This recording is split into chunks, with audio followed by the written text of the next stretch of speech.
and welcome to my fourth match from the Dominion League against Skumpy. This is the feature game because it was not trivial for me to build here, and there's an interesting endgame decision that I want to show you. Let's have a look at the kingdom now. We have plus actions from Workers Village and from Hostelry. We have plus cards from Magnate, from Will-O-Wisp, and from Imp. The Will-O-Wisp and Imp are not shown here, but they come from the Exorcist. You have plus buy from Workers Village and from Pawn. You have gain from Ironworks and Grave Robber, maybe Rogue in some circumstances. And you have trashing from Church, from Exorcist, and from Sewers. My first thought was to try to find focal points for the deck, or a focal point for the deck. You have some options here in the form of Fool's Gold, Grave Robber, maybe numerous rogue attacks, or even an Ironworks pilout. Eventually, I decided on the Fool's Gold payload, or the Fool's Gold focal point. It works well with the Magnate, and Workers Village makes it quite easy for you to pick up multiple Fool's Gold because of the plus buy offered to you. Now, there are many options here to start the game on 3 and 4. I start with 3, 4. On 3, you have two choices. I think one is Church and one is Sewers. I opt for the Church over the Sewers. I rather have the card that trashes in the deck rather than the card or the ability that supplements your trashing first. I think you should have the trashing first and then you support that ability later. 3 is Church for me. It's not going to be silver or any other treasure. The only treasure I want in the deck is Fool's Gold. 3 is Church. Let's see what my opponent goes for. They start with 4, and their choice effectively is between Ironworks and Exorcist. They choose the Exorcist. I understand why you would want the Exorcist. Trashes estates, gains you wisps. Those draw cards in the early game. If you have an eye towards Fool's Gold, the wisps will draw more times than not, and the extra card is what I mean. I do not go for the Exorcist here. I go for the Ironworks. I think it is better. First, Ironworks can gain many important 4 costs in the early game. Workers Village, another Church, a Hostelry, and then you can discard your coppers, gain many horses. That might get you to Canal on a later turn. You can even gain Fool's Gold if the situation demands it. Additionally, with Canal in play, Ironworks can now gain 5 cost cards like Grave Robber or Magnate. The scope for Ironworks is larger as we progress into the middle and late game. Exorcist will not have nearly as much utility later on in the game. We'll see how these ideas pan out as we go through the turns. There's my opponent's Exorcist. They bought the Exorcist. Now on 3, they bought the Sewers. That works well. They have the card that trashes the Exorcist, and they have the card that now supplements the trashing, the Sewers. Makes sense. This 5 is actually uncomfortable. You might think the natural thing to do is buy a Magnate. VC now you spoke about Magnate and Fool's Gold. Just pick up the Magnate. This is fortunate. I would argue this is not fortunate. I think now is not the time to include Magnate in the deck. In fact, 5 coin here means that I'm unable to buy Sewers on turn 4. And I'm also likely to see my Church on turn 4. So, in order to get trash as quickly as possible, I choose to buy a Sewers here instead of the Magnate. I'll get the Magnate later. There's no urgency to draw Heaper cards right now, especially if the only thing you want to buy are Fool's Gold. Only costs 2. I don't need to hit a big price point like 5 or 6 or something. 7 would be nice, but I don't think a single Magnate at this point in the deck is getting you there. Here's 4 for my opponent. Do they get an Ironworks now? Do they get a Church? Quite a few options you have available to you. It all depends on where you want to take the deck, really. On 4, my opponent goes for a Workers Village. Workers Village in combination with the Exorcist, again, is a huge indicator that they want to pick up a lot of fool's gold very quickly. So we'll have to keep an eye on that. Church here will set aside 3 cards. I do consider gaining a hostelry here to gain a horse by discarding a copper. However, as I mentioned before, I don't need the draw right now. I need to get the deck thin. The reason why I need to get the deck thin is because Fool's Gold, for example, they work well when they are clumped together. That means I need to make the deck as thin as possible, as quickly as possible. So here the Ironworks will not gain the hostelry, it'll gain another trasher in the form of Church, and the Church will set aside 3, pass it back to my opponent. They have 2, and they get their first Fool's Gold. The Exorcist comes out, gains them a Wisp, which trashes an additional card in hand. They're going along quite nicely here. Out comes Church. We get to trash a couple of estates thanks to the Church. Again, that's another 5-cost hand, but I didn't buy Magnate with it.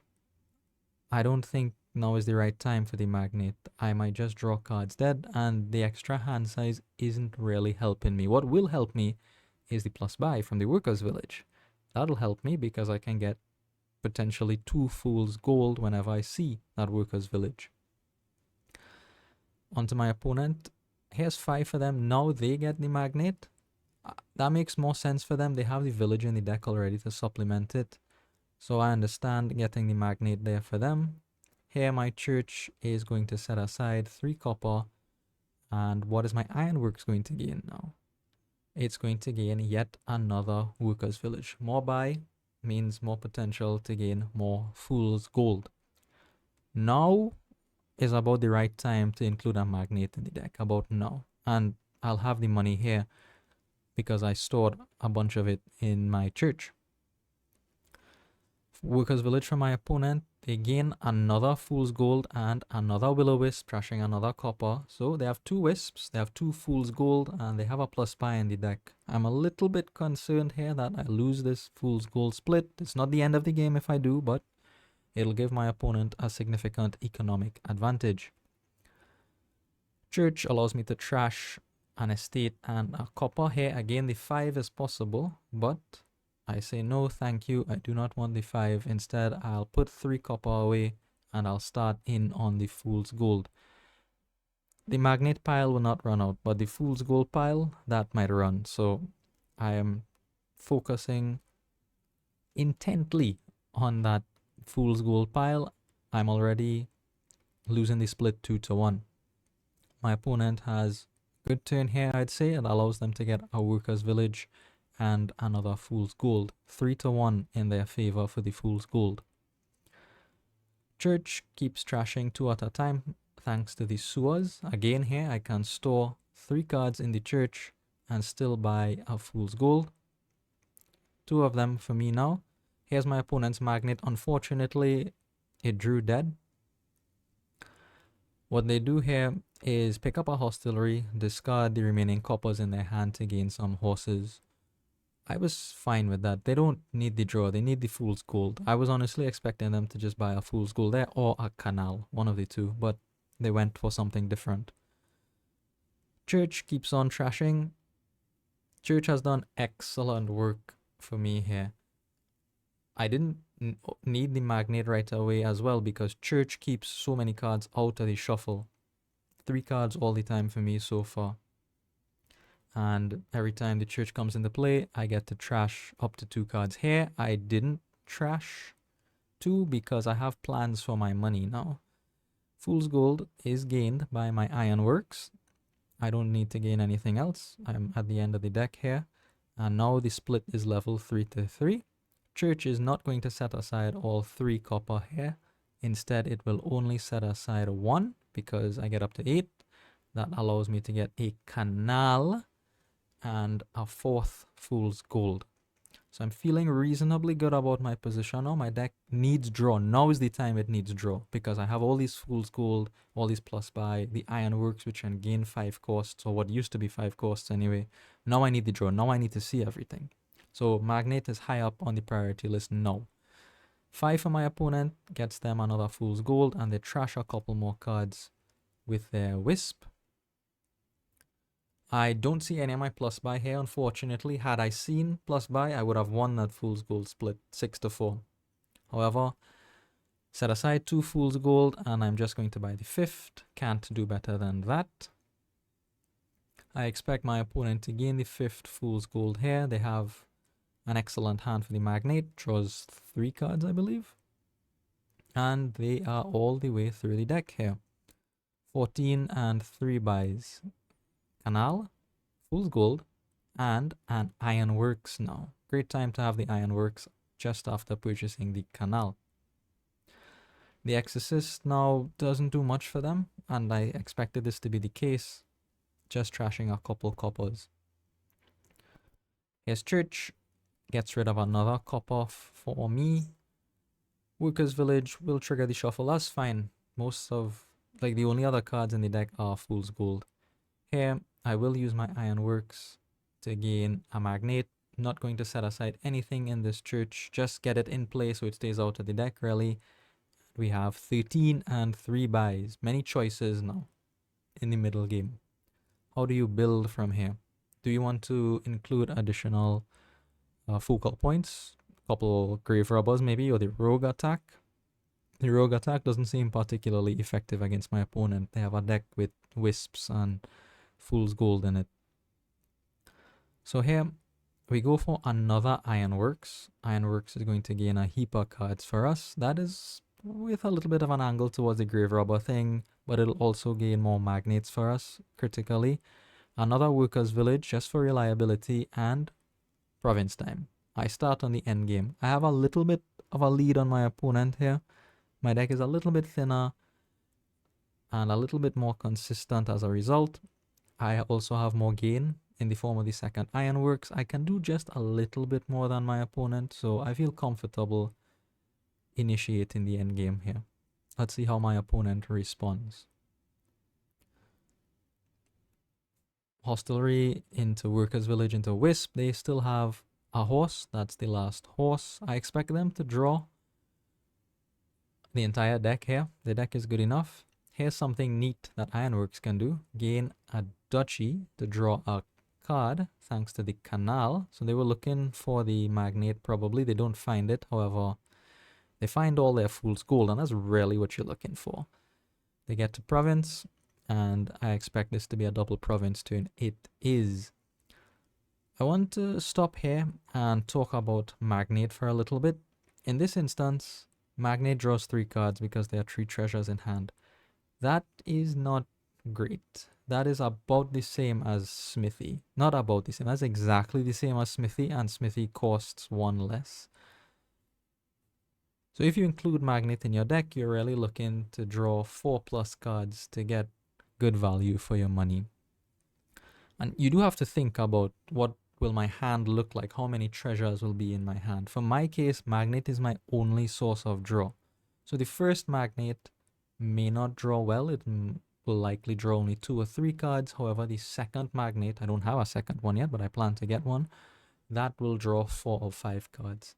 So it's important to think about how many Magnates do I need. My opponent's deck is a little bit different. They have the Wisps, so the Wisps can draw the Fool's Gold for them. They might be fine with just the 1 Magnate. That single Magnate might draw 5 or 6 cards because the Wisps put the treasures in hand before the Magnate gets played. I don't have that additional help, so just something to keep in mind when you include Magnate in your deck for draw. Often, if you don't think about it, you get frustrated. You pay 5 coin for this card and it draws 2, 3 cards. That's not great.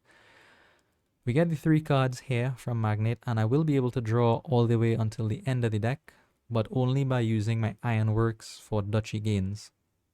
So I am at capacity for draw here. I have no overdraw. I've drawn. I didn't even overdraw. There are 2 cards in the discard pile, so I need draw. I need to get draw here. I could double Province on this turn.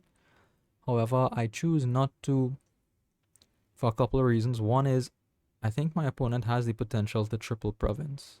With all the money in their deck right now, it's 19. The Ironworks for silver, that'll go up to 21. And with the canal in play, they have the 3 buys, that's triple province, and I lose. The other reason is that I don't have draw. I will not see a turn like this again unless I include draw in the deck. So with the remaining money, I include another magnet in the deck. Maybe it should have been 2 magnets, but I go for a single magnet and 2 more workers' villages. My opponent draws a heap of cards, not all the way through, but they see most of their fool's gold. They get up to 13 and 3 buys. They take the province, which they have to, I think. I am not threatening triple province. My capacity is only the 5 fool's gold, and that is 17 coin. I can ironworks for silver, but my opponent just saw that I was struggling for draw, so it's unreasonable to expect that I would have much more than 17. Definitely not 21 to threaten end of game. So the province for them is safe. What do they do on 6 now? I don't think they would have gone for double province. They gain a second magnet, which makes sense, and a pawn, which is fine. Excesses, trashes, a copper. Fine. Here, workers' village into ironworks, trying to find as much treasure as possible. See what I said? This isn't good. This is 2 cards. Moat draws 2 cards. We draw the 2 cards, and they're 2 green cards. And here, my first thought was to set aside the green cards instinctively.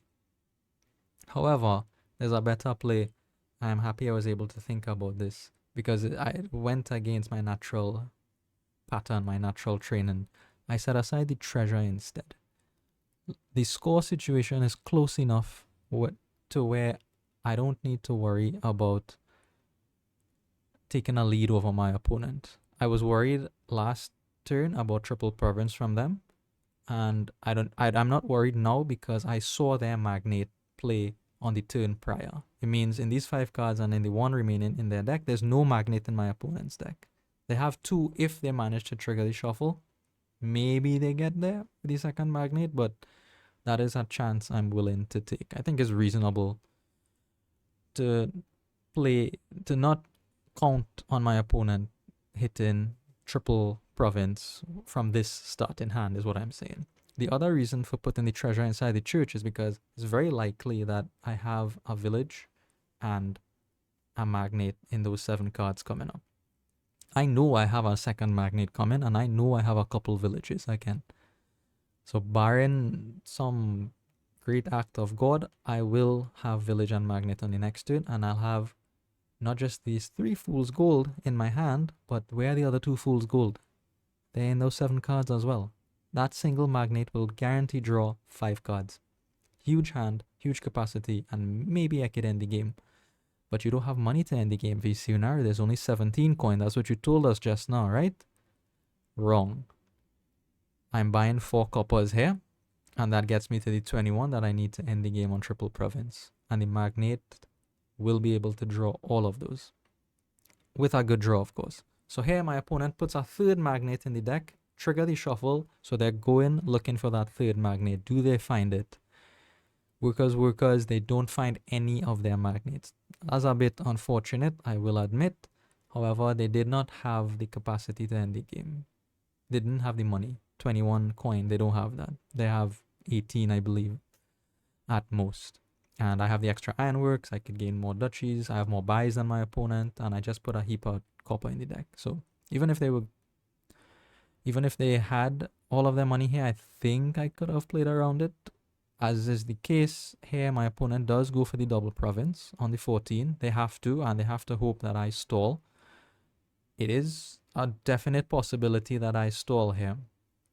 I just put 4 copper in the deck, right?